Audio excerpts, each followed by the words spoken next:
One game doesn't define a series. They got rings and they can be confident. It's first to four, not first to one. Curry from way downtown. Third quarter. We lost the game there. Iguodala puts it up. It's good. This best-of-7 series is tied at 1 game apiece. And we got a series. Mr. Brain, after scoring 23 points in the first 3 quarters last night, Steph was shut out in the fourth after the Raptors tapped into a high school playbook and went boxing one. It's a trap. Steph did not take a single shot in 8 minutes. It's the most minutes in any fourth quarter in his career without a shot attempt. Now, with the focus on Steph, the Raptors gave Andre Iguodala space, and Iggy made him pay. The 2015 Finals MVP given 16 feet of real estate on that game-clinching 3. This postseason, he's 4 of 7 with at least 15 feet of room, the most makes and attempts from any player in the league. Everything you guys have overcome, all the championships you've won, what motivates you to keep going to play hurt at this point in your career? I like Steph. He's a good dude and good guy to be around. That's really the only reason why I like playing basketball. That's the only reason why I play. I've never seen him in person. Like, so such a good person to ever get some backlash or whatever from his peers, because they're so jealous of what he has. So it's kind of sticking to him. So I'm trying to, whatever it takes to protect his legacy. I'm all for it. We got a couple things to dissect from that comment. NBA champ Richard Jefferson joining us now here on SportsCenter. RJ, now you play with LeBron. You won a title with him. What do you make of Iggy saying he's playing for Steph's legacy because of the backlash from his peers? Well, one of the things I want to first address is, Andre, you need to come join the Bald Man Club. Just come join us. You're my guy. You know, I've been bald forever. So just let's just join the club. We'll talk about that later. But I think for Andre, it's extra motivation. I think he looks around and sees jealousy or sees something from our peers and his peers in the league, and it's like, wait, you guys don't like Steph. It's not because he doesn't talk trash. It's not because the way he carries himself. He doesn't do anything extra. He's a family man. He does everything that he's supposed to. But he sees tension from other players and other all-stars and guys around the league, and he's like, oh, if you don't like my guy and he's done nothing wrong, oh, then I'm gonna make sure you really don't like my guy so we can go out there and win and defend him. It's fascinating, especially when you're talking about a unanimous MVP and a guy who's the greatest shooter in NBA history. All right, now let's talk about shooting. The health of Clay and KD unknown entering Game 3, and the Raptors deciding to play boxing one against Steph in the fourth quarter and holding him scoreless. A defense Steph called janky. When you hear all that, what adjustments must the Warriors in the next 2 days make here?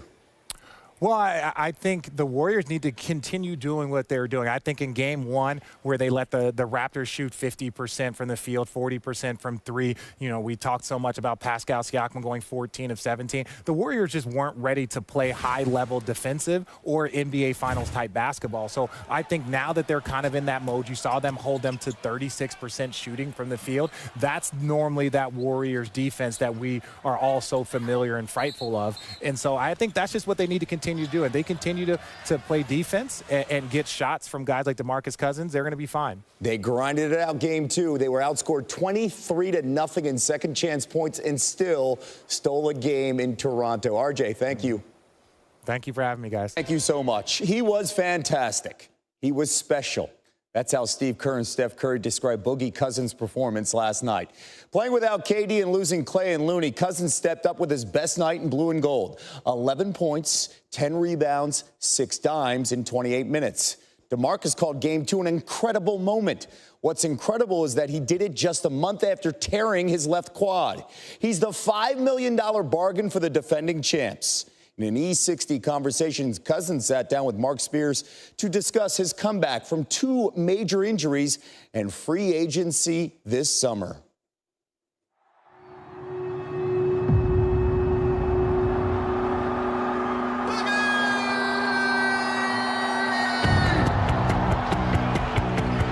What a sequence that was by DeMarcus Cousins.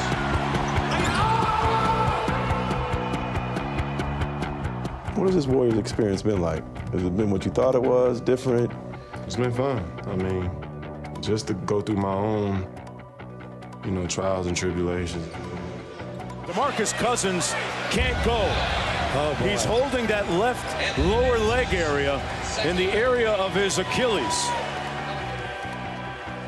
And then the teams, trials and tribulations.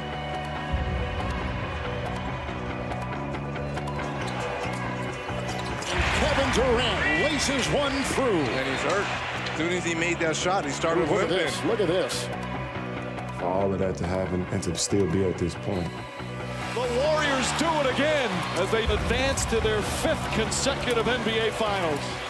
You know, that's the kind of the thing Steve preaches. It's not about holding up a trophy or putting a ring on this. All those steps and battles and, you know, the adversity, everything that you went through to get to this point, that's the satisfying part. What do you remember about the day of your first playoff game, the emotions of that day, and just how that day was? You know, it was like a kid waking up for Christmas. So, you know, couldn't really sleep the night before. You know, just overall excited and ready to just play the game.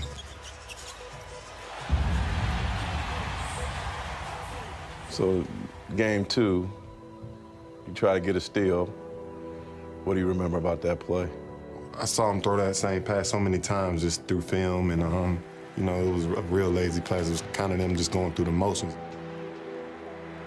Got my hand on the ball and kind of tapped it in the wrong direction. You know, I just remember, you know, feeling a pop in my thigh. And my leg just kind of gave out and, you know, hit the floor.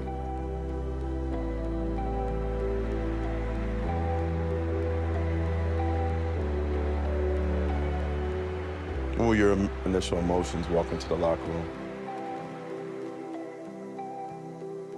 I was kind of up and down because, I mean, I could walk, so I felt like it couldn't have been that severe. But at the same time, you know, Rick kind of being the overprotective team trainer that he is, he kind of just had this look, and I'm just like, what's up? He was like, that's your quad. And as I looked down at my quad, and, you know, it was kind of rolled up. And his initial thought was I tore the main one. And once he kind of said it to me, and I just, you know, my mind just started racing, and really I just kind of went into a blank space, like just not this again. Then once we went to do the MRI, we came back with the results, we kind of realized it wasn't as severe. You know, that was a relief, but in the end it sucked because I worked my ass off to get to that point. And, you know, it was short-lived.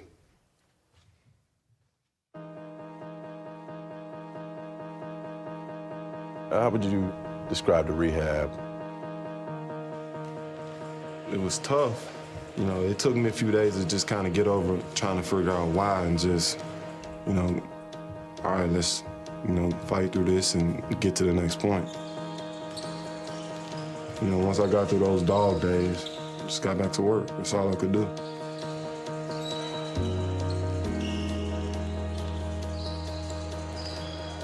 It was just about, you know, getting my body in shape, the quad muscle in shape to, you know, go through the different phases of the game. It's been a tough week leading up because I've been, you know, working my tail off to get to this point. So, you know, I am healthy enough. Do you even think about free agency at all right now? I don't. I told myself a long time ago, like, I'm taking every part of the season just a day at a time. Do what I can control, and that's make sure I get better each and every day.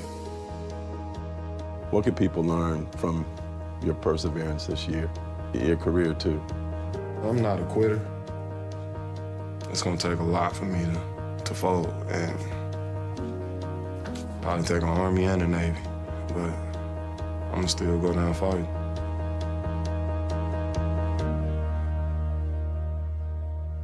He's going to hear the Love Inside Oracle on Wednesday night. Game 3 on ABC of the Finals. Coverage begins NBA Countdown at 8:30 with tip-off shortly after 9 Eastern on ABC and the ESPN app.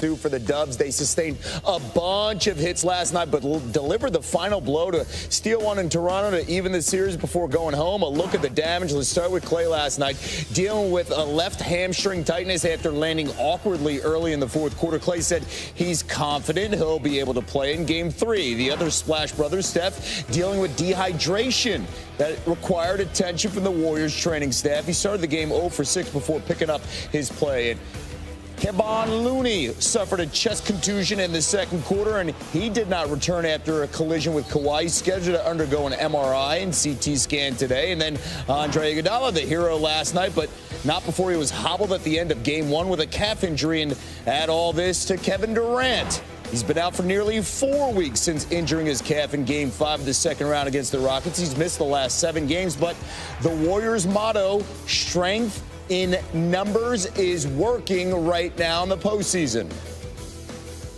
Everybody's going to have a chance to help us win a championship at some point, and just to stick with it and be patient. And it shows itself over the course of a season, and tonight was huge. And we need 3 more wins, and we need it to keep going, but that's a part of who we are and our DNA. It's not just what we say. This has been our MO since I've been here. Next man up mentality.